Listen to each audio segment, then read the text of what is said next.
Olá, pessoal. Aqui é o professor Washington Soares com a segunda parte sobre os povos que os europeus encontraram no período da colonização da América.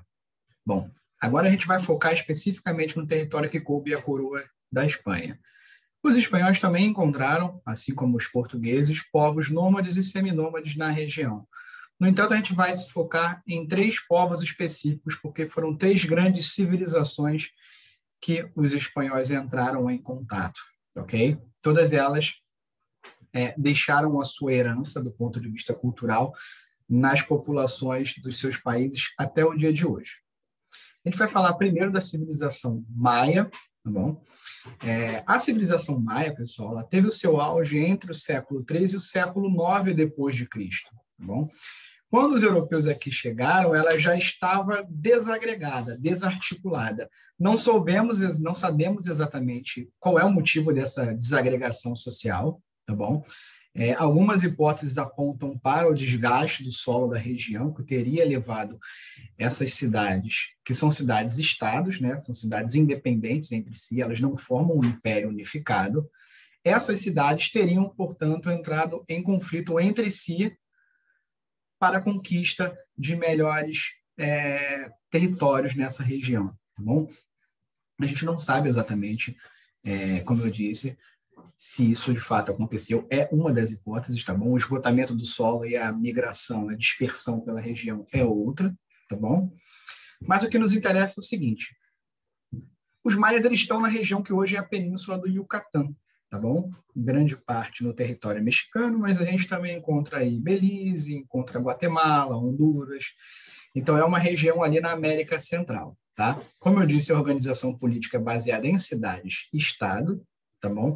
Os seus líderes são líderes que utilizam o poder religioso como justificativa para o poder político, ou seja, formam um estado teocrático, ainda que não um império unificado na região. Do ponto de vista da sua cultura, deixaram, além de construções de pirâmides complexas, que a gente vê aqui na figura da direita, na foto da direita, que essas pirâmides serviam tanto como centros políticos, como também locais de peregrinação religiosa, tá bom? Deixaram para a gente escrita, né? Ainda pouco codificada, mas a gente vê que essas escritas têm elementos códigos que levam em consideração o impacto do sobrenatural nesse mundo aqui. Então, por isso que a gente vê que a religião desempenha um papel muito importante nessa sociedade. Inclusive, essa sociedade ela é hierarquizada, estamental, ou seja, a posição dos indivíduos é determinada pelo seu nascimento, e tem como um dos critérios de diferenciação a questão religiosa, né? Essa suposta nobreza religiosa. Então, a gente vê que abaixo dela tem um conjunto de seriam funcionários do Estado, ou seja, dessas cidades, e lá embaixo os trabalhadores, né? Pessoal que pega pesado nas construções ou na agricultura, ou trabalhos braçais, né? Uma economia basicamente agrícola, né? Troca de excedentes é muito pequena, produtora de milho, cacau e batata. Lembrando que, curiosamente, os maias utilizavam a semente do cacau como uma moeda de troca, né?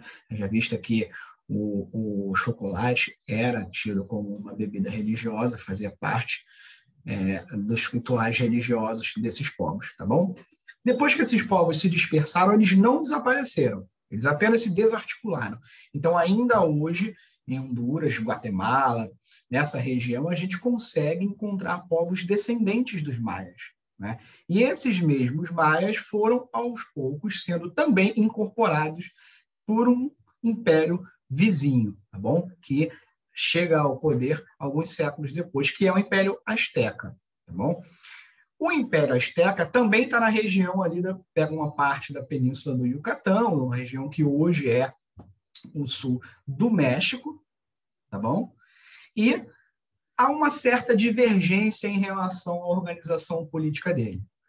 Alguns historiadores defendem que era um império teocrático, em que os astecas impunham seu poder diante dos povos mais fracos da região, E existem outros historiadores que apontam que, na verdade, havia uma confederação de estados em que a capital, a Tenochtitlan, que a gente vê aqui na pintura à direita, seria a capital desse império. E dali, à época da colonização espanhola, Montezuma imporia o seu poder diante dos povos dominados, tá bom? O que a gente sabe é que os astecas eles tinham uma política imperialista, ou seja, eles dominavam de fato povos da região e impunham seu poder estatal, tá bom? Ainda que eles incorporassem elementos da religião local para, de certa forma, justificar o seu poder, né, perante aquele povo, a gente vê que, na prática, os astecas dominavam povos da região. Isso, inclusive, vai ser utilizado pelo Hernán Cortés na época da conquista, tá bom? É uma sociedade de economia basicamente agrária, apesar de haver, né, a troca de excedentes, o comércio. Estamos falando de uma religião politeísta, tá bom? Com vários deuses que desempenham funções diferentes. Uma sociedade igualmente hierarquizada e estamental, ou seja, o teu papel está definido pelo nascimento. Então, nós vemos uma elite, que a gente poderia chamar por aproximação de nobreza, um conjunto de comerciantes e a população camponesa, né, e os trabalhadores urbanos, esses dominados pelo poder do imperador, tá bom? E das elites locais. Por fim, nós vemos os incas, tá bom? Os incas, pessoal, estão na região andina, ou seja, do lado do Pacífico, né? Em que a grande barreira natural desses povos em relação ao resto do continente era a Cordilheira dos Andes. Ainda que, já sabemos, havia comunicação entre os indígenas, principalmente da região sul do Brasil, né? Região que hoje é mais ou menos o estado do Paraná, que se comunicavam comercialmente com esses incas por meio do caminho do Peabiru, ou seja, que cortava basicamente o estado do Paraná, subia por parte Paraguai e Bolívia e ia entrar em contato com esses sujeitos mais lá para cima. Tá? A organização dos incas também era uma organização imperial e teocrática, ou seja, o poder religioso justificava a existência do poder político. Também estamos falando de uma sociedade de economia agrícola e o cultivo de batata e do milho como principais produtos, tá bom? Também falamos de uma sociedade estamental e hierarquicamente organizada, em que tua posição é definida pelo seu nascimento, ok? E no topo dessa sociedade está o Sapa Inca, o imperador que supostamente seria descendente do deus Sol, Inti. Tá bom?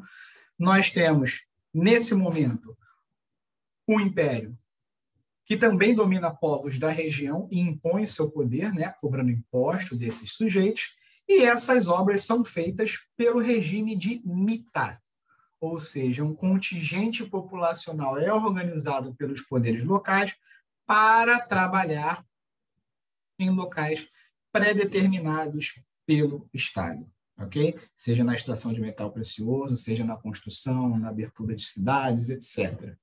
Tá bom?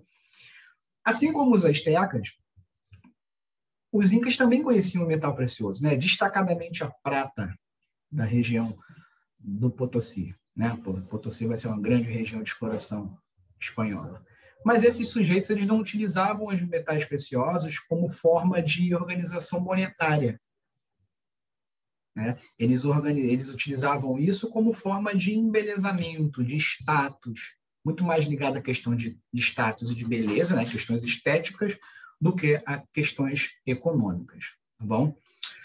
Os incas, até onde sabemos, não tinham desenvolvido nenhum sistema de escrita, ainda que tenham desenvolvido um sistema de contagem bastante sofisticado e utilizado até hoje por populações de ascendência quechua, por exemplo, na região do Peru. A religião desses sujeitos também é uma religião politeísta, ou seja, vários deuses ocupam lugares destacados no funcionamento da sociedade e do universo, tá bom? Assim como os astecas foram conquistados por Hernán Cortés, né, na década de 1520, 1521, os incas também serão conquistados pelos espanhóis, tá bom? Mas liderados pelo Francisco Pizarro, tá bom? Ali na virada da década de 20 para a década de 30 do século XVI. Tá?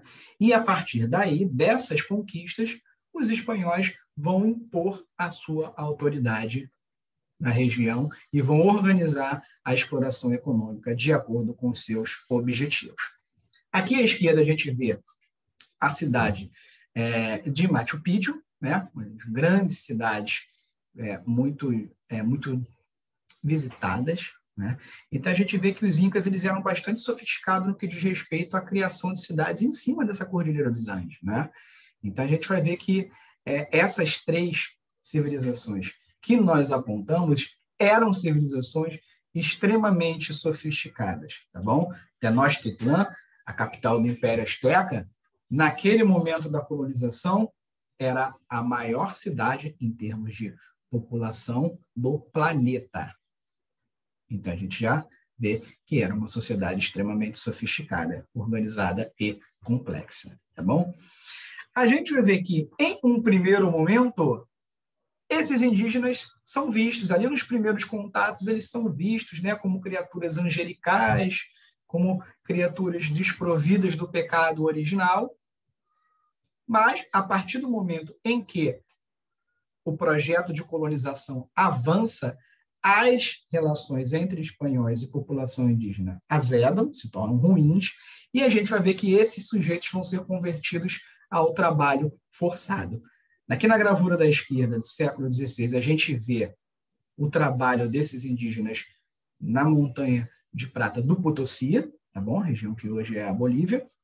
E à direita a gente vê também uma pintura da época, do século XVI, que retrata supostamente essa animalidade, essa figura selvagem e demoníaca dos indígenas, ou seja, os brancos sendo acossados, né, lá dentro daquela caldeira ali tão religiosos, e essas figuras demoníacas aí são figuras indígenas, né, que se confundem com traços indígenas.